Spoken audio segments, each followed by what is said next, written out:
I'd like to get into that then, because you're right. I think Christians, especially Christians that have grown up in the church and have testimonies similar to ours in getting saved at a young age, feel that they do need to find their identity in the church or in For sure. someone else, right? And that's where the judgmental or the Pharisaical sort of culture does come into play. And that Right. does come into play in a lot of lives. And then when Christians start growing up, they hit their teen years and they start thinking, I don't want this. It's too hard a Right. life to live. How Mhm. detrimental is that to a church? How detrimental is that to a Christian themselves?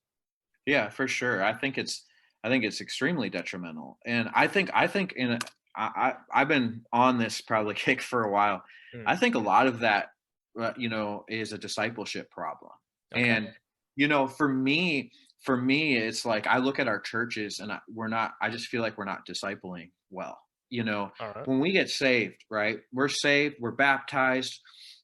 What happens, we can have a church, and I'm convicted of this myself. All right, so we've been able, I came down here to Florida, and we started these ministries, and we started seeing kids get saved like crazy, and it's great. And Mm, salvation is the most important decision anybody can make, so I'm not here to try to water that down or anything. That's great, but the problem is, as soon as we see these people saved, yeah, we may get them into the baptism waters. The percentages, maybe even lower than that. We've seen several of these young people saved. Then what's next? That's the thing. yeah. And so, for us, and so we have these people that have been newly saved. They're newborn babes, right? And we're talking about spiritual growth here, and how do they get from being the newborn babes, like we had a lecture in this in our class, and to that spiritual maturity, to where they then can go and start sharing what they've learned with somebody else. um to me, it's like churches aren't doing it. They Yeah. may be seeing people saved, because why?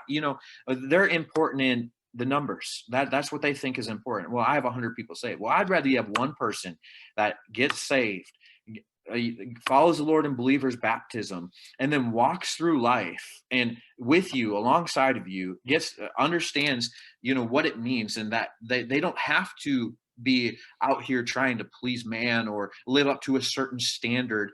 Ultimately, it's all about Jesus, and that's what it's about. And having people go through the fundamentals of the faith with them and help them to build a foundation. And when you do that, when you have that, whether that's helping them through small groups, one-on-one type of discipleship, or whatever works best for you, as you are connecting with that one person, and then you start to see, and they have that foundation, so that when maybe some things come up, they can always go back to that firm foundation, just like the story in the Bible of the wise man and the foolish man. The wise man built his house on the rock, and the foolish man built his house on the sand. It's all about your foundation. And that's what we're doing, is we have all of these Christians that are going through life, and they're questioning, and they're trying to strive for excellence in what man thinks of them, because from the beginning they never got that discipleship or that mentoring that they needed. And so it's one thing that I'm so passionate about, because we have great churches that are preaching the gospel, churches that are seeing people saved, and very quickly you're seeing many of these people that are newly saved or baptized leaving the church because they are not getting the proper discipleship in their life. And it takes time, it takes effort on both the discipler and the disciplee. And so to me, a lot of this, what we're talking about in this gospel identity, Mm. can be solved if we do exactly what Jesus talks about in Matthew 28.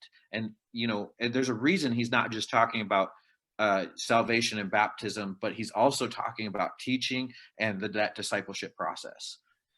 I think that's big, and I think that's something that people tend to forget about discipleship, right? Is they think it's a 12-week course.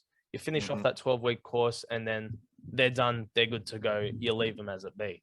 Absolutely. When that's completely, wrong, and that's besides the fact. There was one particular guy that I had the blessing to disciple, and he and I went through the 12-week course. We loved life. He ended up getting baptized, joining the church, and 3, 4 years later, he and I are still in contact. We are still That's talking good. about some of the issues we were talking about back then, but now we're talking about different issues that have come up. And that's the thing that I think we forget about as churches, as people that go to church, is that we're there for each other. We're there to help each other through this.